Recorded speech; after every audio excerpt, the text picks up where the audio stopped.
오늘 여기에 이제 전도 운동을 시작하고, 그러니까 복음 전도를 시작하시고 나서 4절에 각 동네 사람들이 예수께로 나아왔대요. 나아오니까 뭘 이뤘다고요? 큰 무리를 이루었대요.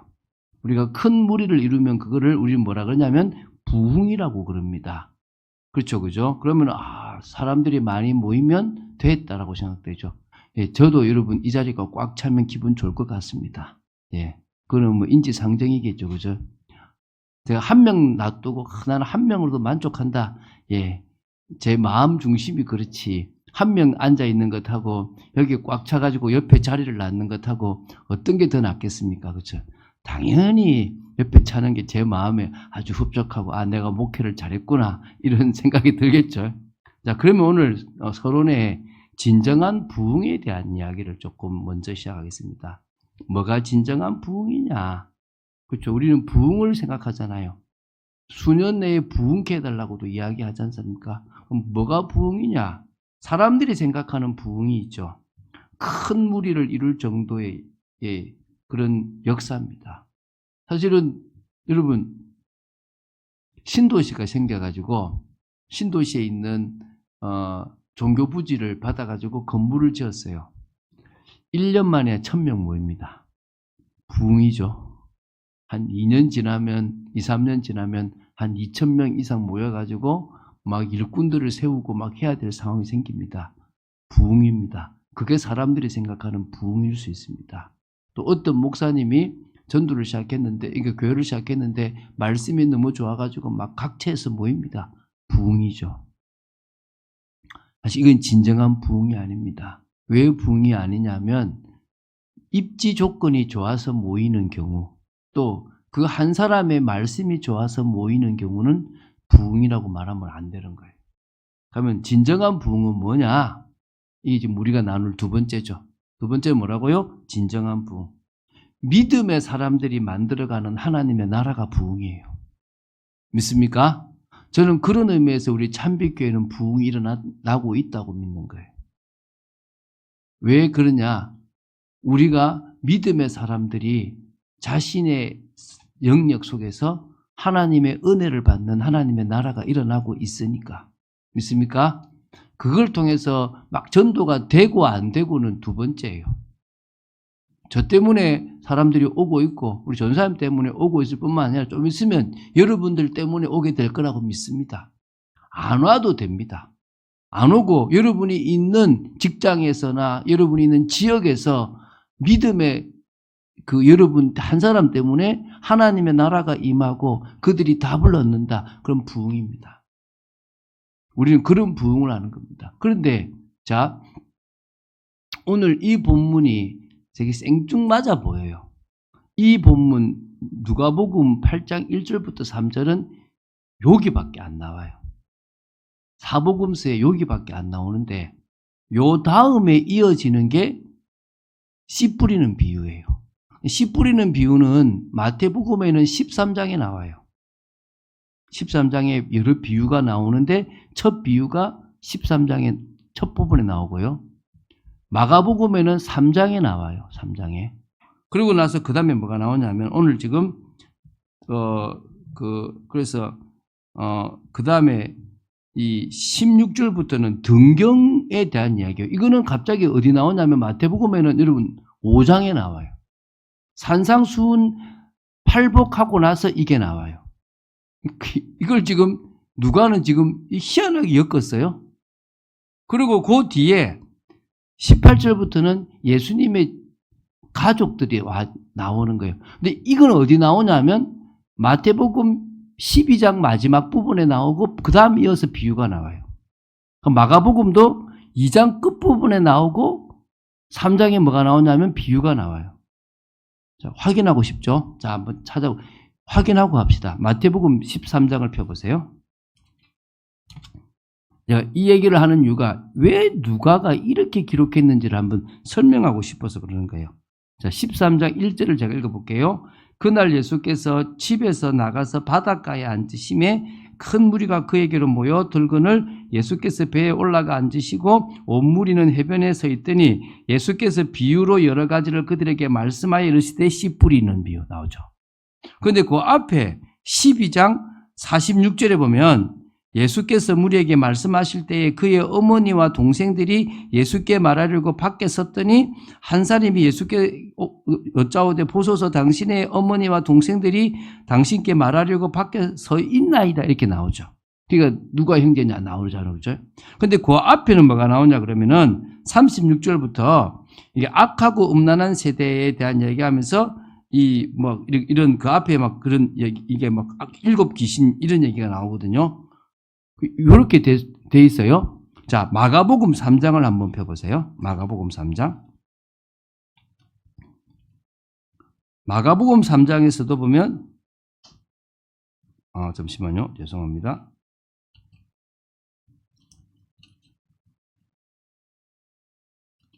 죄송합니다. 4장. 죄송합니다. 4장입니다. 4장에 보면 예수께서 다시 바닷가에서 가르치시니 큰 무리가 모여들거늘 예수께서 바다에 떠 있는 배에 올라 앉으시고, 이거는 마태복음 똑같죠? 온 무리는 바닷가 육지에 있더라. 예수께서 여러 가지 비유를 가르치셨는데 그 중에 들어라 씨를 뿌리는 자가, 씨 뿌리는 비유죠.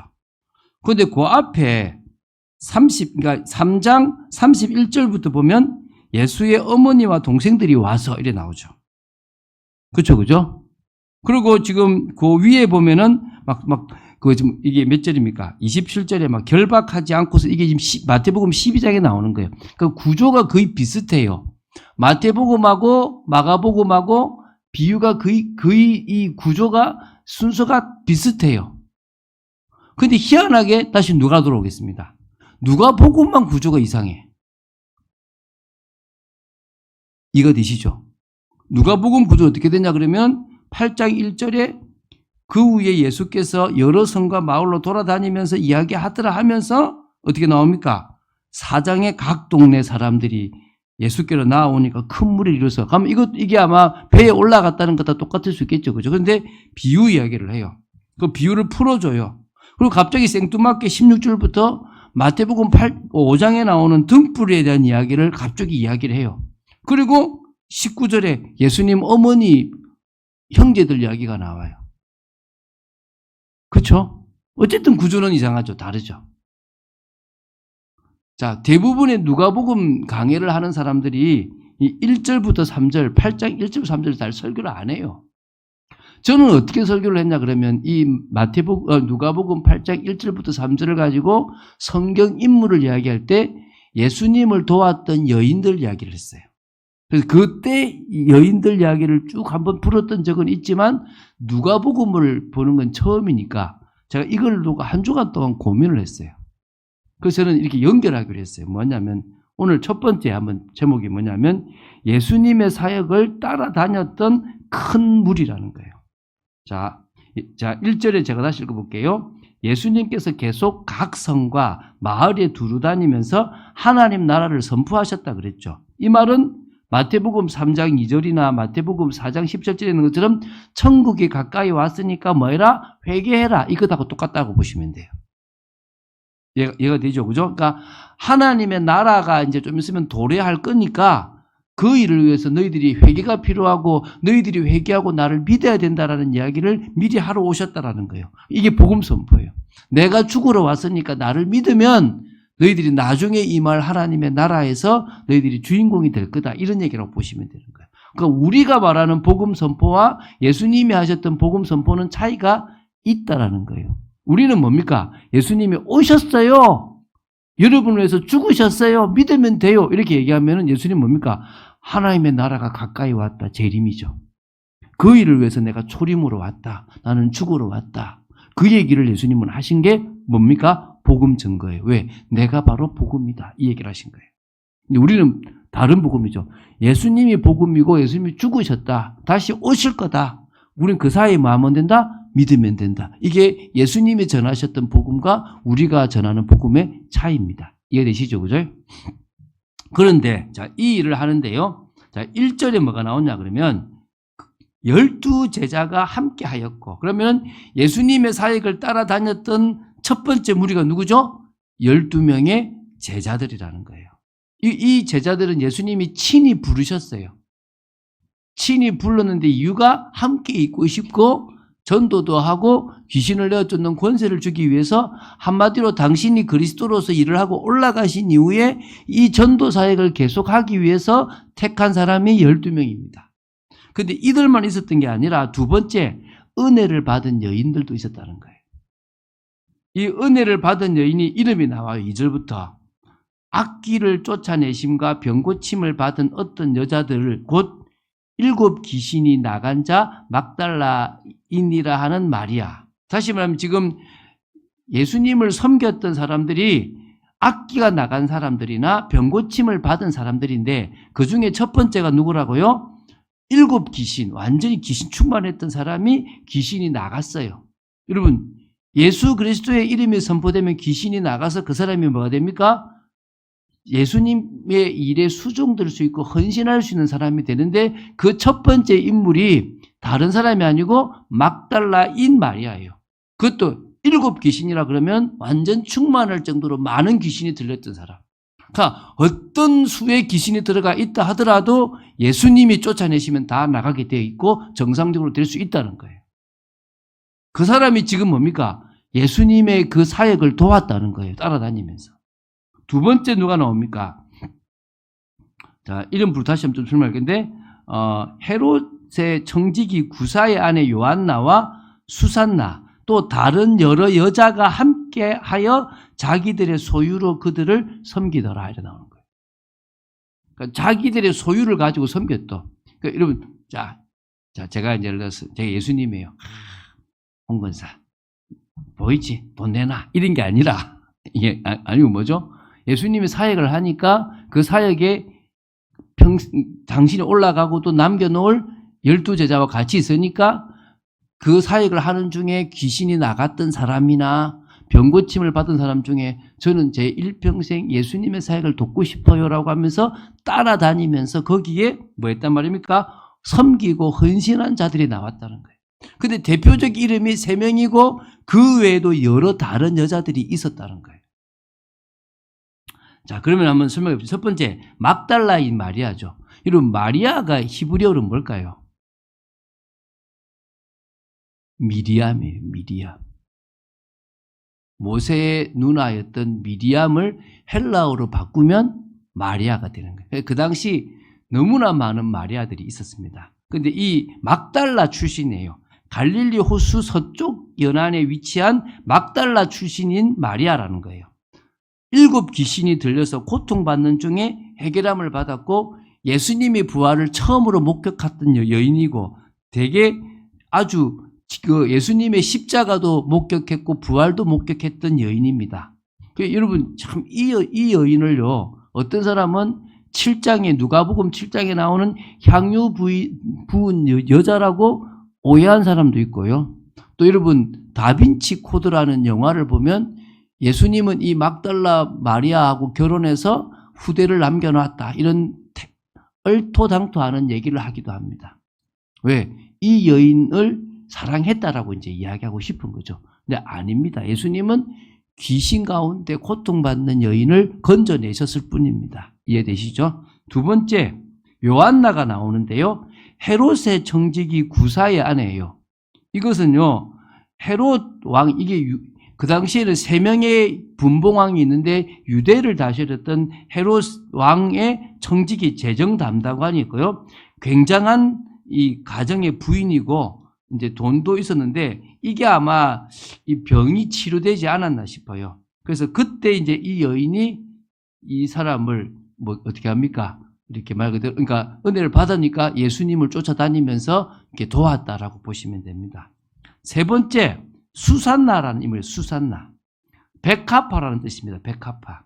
아름다운 기부인 정도로 추정되고 있는데 헌신한 여인이니까 나왔겠죠. 요 외에도 제가 성경 인물에는 누가 나오냐면 야고보의 어머니 마리아가 마가복음 16장 1절, 살로메라는 여인이 요한과 야고보의 어머니인데 나오고요. 예수님의 어머니 마리아도 나중에는 같이 참여하게 됐고 베다니에 있는 마르다와 마리아도 있고 뭐 마가라고 하는 요한의 어머니, 그래서 마가다라빵을 제공했던 그 사람도 있다. 뭐 이런 인물들이 많은데 여기에 포함됐는지 안 됐는지 모릅니다. 단지 여러 여자들이 예수님을 섬겼다는 거예요. 자, 그러면 보겠습니다. 이미 조직이 생겼어요.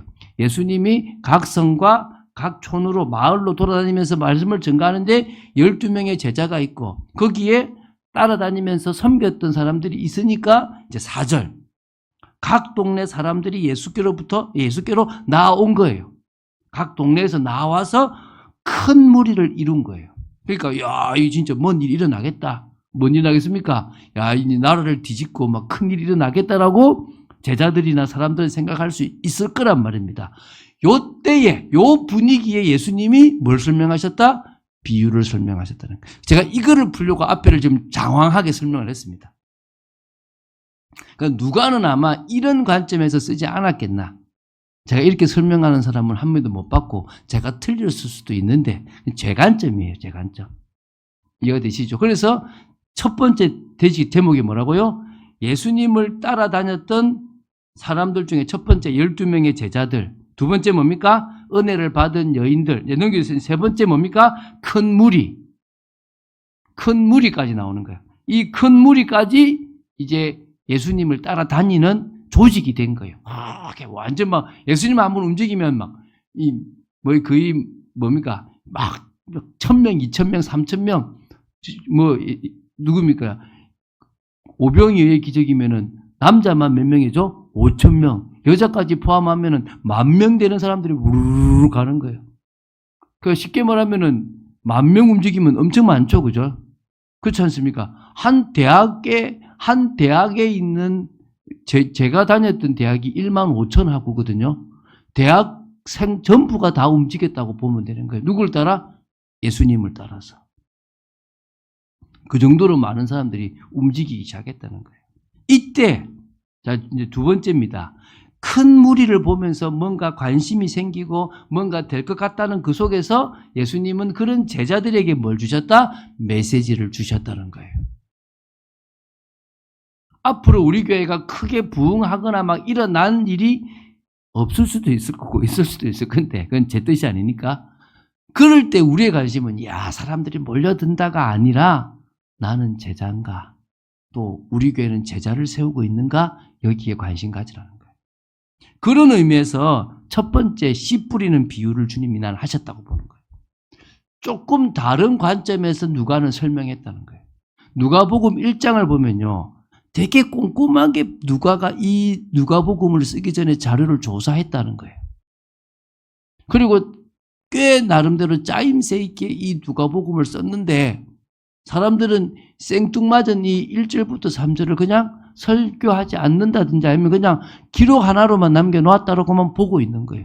근데 저는 이게 이 의도가 아닐 거라는 걸 저는 생각해 보는 거예요. 이건 만고 제 생각입니다. 이거는 왜냐하면 여기서는 제 주관적인 해석이 들어간 겁니다. 그런데 저는 성령이 그걸 보게 해주셨다고 합니다. 성령이 예수님이 따라다니는데 큰 무리가 있는 가운데서 거기서 이제 비유를 시작하셨다는 거예요. 어떤 비유입니까? 씨 뿌리는 비유죠. 여러분 잘 아는 비유입니다. 4가지 밭이 나오죠. 이 씨는 하나님의 말씀입니다. 이 씨는 하나님의 말씀인데 어떤 밭이 나옵니까? 길가가 나와요. 두 번째 바위가 나와요. 돌밭이죠. 세 번째는 가시떨기가 나와요. 네 번째는 옥토라고 하지 마시고 뭐라고요? 좋은 땅이라고, 좋은 땅. 자, 그래서 지금 이렇게 나오죠. 자, 제가 읽어볼게요. 자, 지금 5절입니다. 씨를 뿌리는 자가 그 씨를 뿌리러 나가서 뿌릴새 더러는 길가에 떨어지고 밟히며 공중의 새들이 먹어버렸고 더러는 바위 위에 떨어짐에 싹이 났다가 습기가 없으므로 말랐고 더러는 가시떨기 속에 떨어짐에 가시가 함께 자라서 기운을 막았고 더러는 좋은 땅에 떨어짐에 나서 100배의 결실을 하였느니라. 이 말씀을 하시고 외치시되 들을 귀 있는 자는 들을지어다 라고 하는 거예요. 그 무리 가운데. 그러니까 이제 제자들이 이 비유의 뜻을 물은 거예요. 아마 따르실 때 물었죠. 이르시되 하나님 나라의 비밀을 아는 것이 너에게는 허락되었으나 다른 사람에게는 비유로 하나니 이는 그들로 보아도 보지 못하고 들어도 깨닫지 못하게 하려 함이라. 아멘.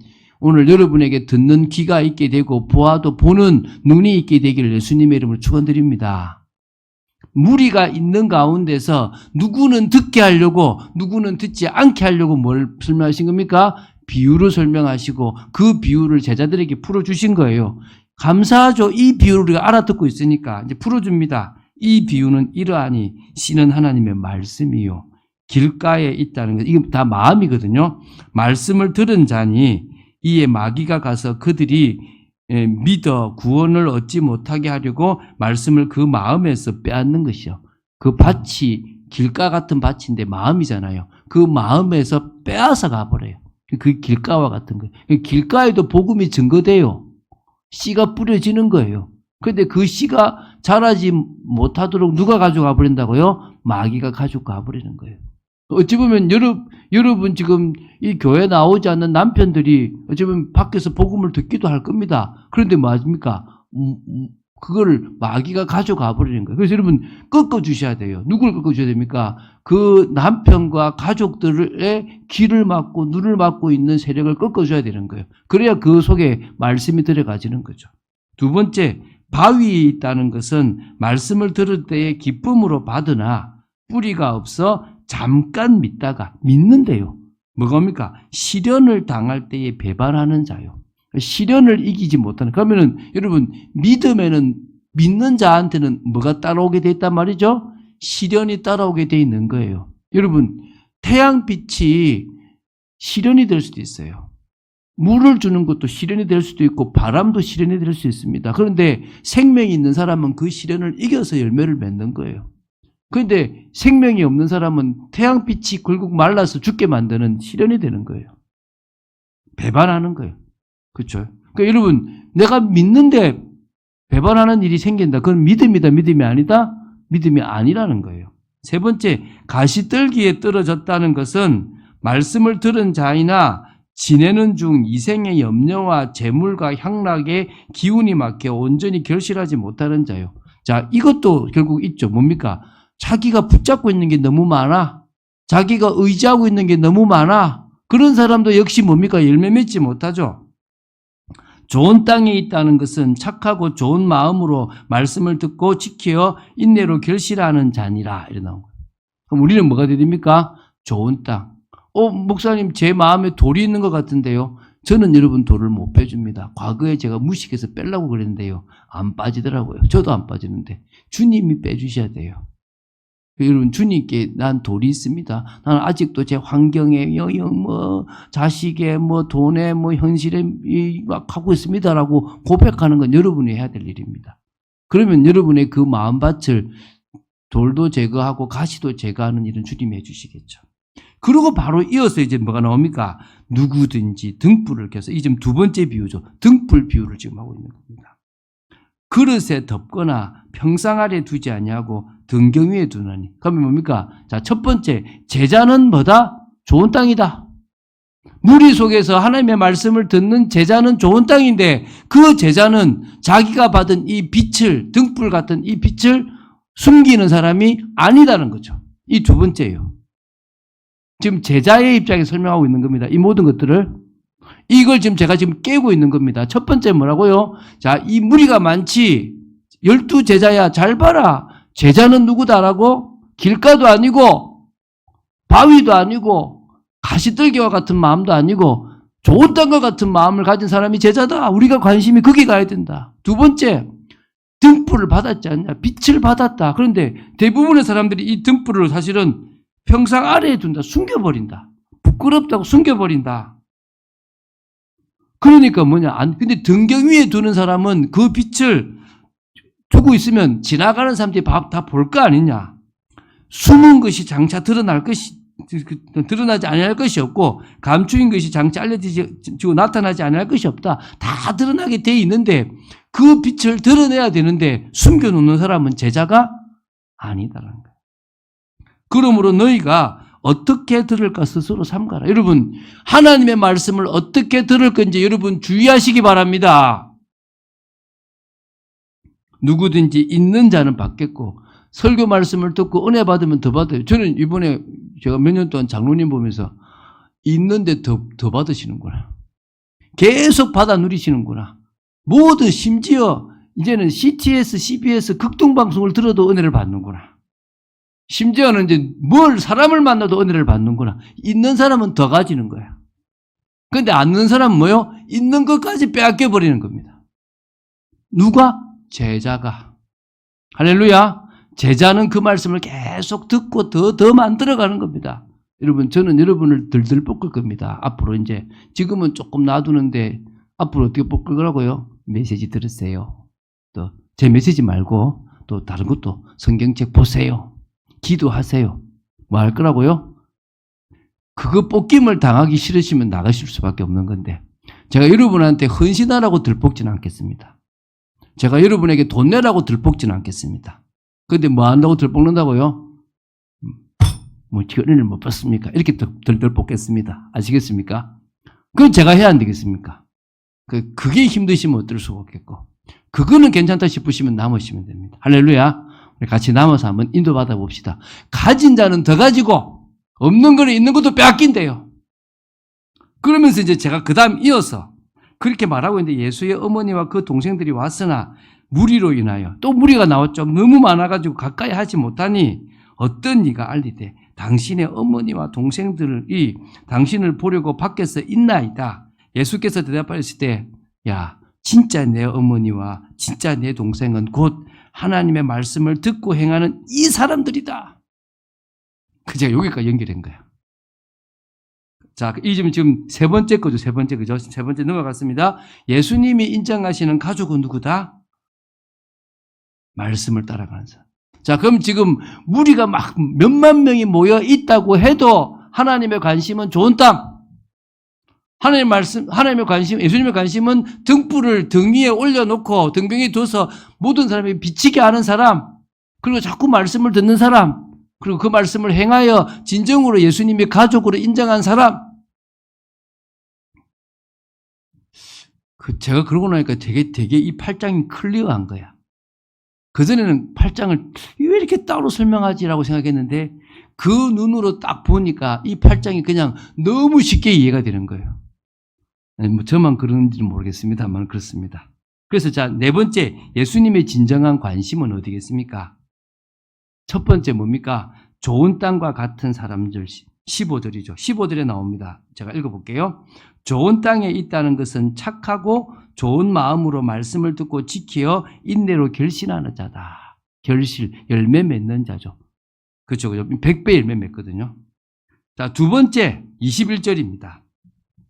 내 어머니와 내 동생들은 곧 하나님의 말씀을 듣고 행하는 이 사람들이다. 그럼 예수님의 관심은 첫 번째, 좋은 땅과 같이 말씀을 듣고 지키어 인내로 결실하는 사람. 같은 말이죠. 21절에 뭐라고요? 하나님의 말씀을 듣고 행하는 사람들. 같은 말이죠. 예수님의 관심은 말씀을 받아들이고 믿고 그 말씀을 행하는 사람인 거예요. 그럼 지금 다시 율법을 지키란 말입니까? 자, 세 번째입니다. 오늘 이걸 제가 말하고 싶은 거죠. 신앙생활의 방향. 신앙생활의 방향은 뭡니까? 좋은 땅과 같은 제자로 서는 겁니다. 이게 지금 제가 여러분에게 말하고 싶은 핵심입니다. 자, 이걸 지금 제가 세 가지로 나눴어요. 자, 지금 15절을 풀어볼게요. 좋은 땅에 있다는 것은 착하고 좋은 마음으로, 이거잖아요. 그죠? 이걸 첫 번째, 진리의 말씀을 받아들이는 마음이라는 거예요. 이게 착하고 좋은 마음이라는 거예요. 이해되십니까? 뭐라고요? 진리의 말씀을 그대로 받아들이려는 마음과 중심을 가져야 되는 거예요. 그래야 믿음이 생길 것 아니겠습니까? 사람들이 그러지 못하고 있거든요. 두 번째는 말씀을 듣고 지키어 인내. 그죠? 이게 무슨 말입니까? 말씀에 순종하는 결단. 이 두 번째죠. 인내하는 겁니다. 환경과 현실과 맞지 않아도 분명히 하나님의 말씀이 맞기 때문에 가는 거예요. 제가 저희 아내한테 말할 수 있는 게 뭐냐면, 저희 아내가 저하고 92년도부터 가까이 사귀면서 지금까지 봤단 말이에요. 그러면 30년 넘는 세월을 저를 봤을 거잖아요. 그 전에 제가 교회에서 활동하는 것 말고 사귀고 나서부터 봤을 때는 92년도부터예요. 그런데 제 앞에 환경과 현실적으로 무너질 많은 일들이 있었어요. 그때 제가 저희 아내한테 가야 된다, 나는 갈 거다. 전 그걸 보였거든요. 그런데 희한하죠? 하나님 역사하셨어요. 안 망하고. 저희 아내가 지금은 안 그런데 과거에 안 믿어지는데 어떡해? 지금 현실적으로 어려운데 어떡해? 그 얘기를 했어요. 지금은 되게 저보다 믿음이 좋아요. 근데 그럴 때 제가 참 감사했던 게요. 무식했던 것 같아요. 말씀에 순종하는 결단이 있었다는 거예요. 그게 저를 변화시켰던 거예요. 세 번째, 결실하는 자다. 이게 뭡니까? 100배의 열매를 맺는 삶을 말하죠. 이게 바로 하나님께 영광 돌리는 삶입니다. 요한복음 15장 8절에 이렇게 나옵니다. 너희가 열매를 맺으면 하나님이 영광을 받으실 것이고 너희가 내 제자가 되리라. 할렐루야. 저는 같다고 보는 거예요. 자, 오늘 메시지 이해되시죠? 큰 무리 속에서 예수님은 막 많이 몰려들어가지고 돈 좀 내고 폼 잡는 사람한테 관심 있는 게 아니라 하나님의 말씀을 마음으로, 진리의 말씀을 받아들일 마음으로 받아들이고, 그럼 우리가 순종 못하잖아요. 행동. 근데 뭐요? 믿음이 있으니까 성령의 역사로 순종이 되어지는 제자. 할렐루야. 그때는 지키라고 하셨던 것이고 지금 우리는 그 믿음 때문에 순종까지 이어지는 거. 믿습니까? 환경과 현실을 넘어서. 그래서 어디까지 갑니까? 열매. 어떤 열매? 내 삶에 주님이 함께 하시는 열매까지 가는 거. 저는 여러분이 그 열매를 맺는 모습을 봤어요. 자, 결론 맺겠습니다. 그럼 그런 의미에서 참빛교회에서의 참 헌신은 뭐냐? 사람에게 보이려는 헌신은 필요 없습니다. 물론 그것도 해야 돼요. 사실은 그게 경건의 모양과 같은 거니까 사람을 의식해서 헌신을 할 수도 있습니다. 그게 무조건 나쁘다고 보진 않습니다. 그러나 자꾸 그 중심이면 나도 힘들고 나중에는 주님도 기뻐하지 않습니다. 우리 그러지 말고 두 번째 헌신을 하자는 겁니다. 받은 은혜가 감사해서 드리는 헌신. 그 제가 여기서 뭔가 일을 하려고 그러면은 우리 장로님한테 눈치가 보여요. 왜냐하면 내가 뭘 하고 있으면 앉아있다가 이렇게 와요. 목사님 뭐 해야 됩니까? 그래서 제가 감사하기도 하고. 장로님의 마음이 이제 뭐 하느냐? 내가 받은 은혜가 있으니까 헌신하고 싶다라는 마음이 있는 거예요. 저는 그게 너무 귀하다고 생각돼요. 저는 주일에 와서 여러 가지를 하고 토요일에 하는 여러분을 위해서 만드는 게 저한테는 기쁨이에요. 제가 하나님 앞에 헌신하는 주보도 만들고 순서지도 또 뭐 다른 이게 자막 순서도 만들고 또 여러 가지를 만들고 여기 와갖고 또 막 하는 게 저한테는 헌신이에요. 근데 목사님 저는 이런 것들은 제가 했으면 좋겠습니다라고 한다면 저는 또 언제든지 맡길 마음이 있습니다. 그래서 뭐요? 같이 우리가 만들어가는. 목사님 저는 후대를 놓고 기도하고 싶어요. 그럼 그 팀들은 계속 후대를 놓고 기도하고. 목사님 저는 교회 관리하는 일은 제가 해볼게요. 그럼 꼭 교회 관리하고. 저는요 목사님 다른 건 못하는데 기도는 열심히 할게요. 기도 선교팀에 들어가서 기도하고. 우리가 각자에게 마음에 주시는 그 은혜, 내가 너무 감사해서 헌신할 수 있다. 끝난다고 봅니다. 할렐루야. 그 축복을 같이 누리게 되기를 예수님 이름 축원드립니다.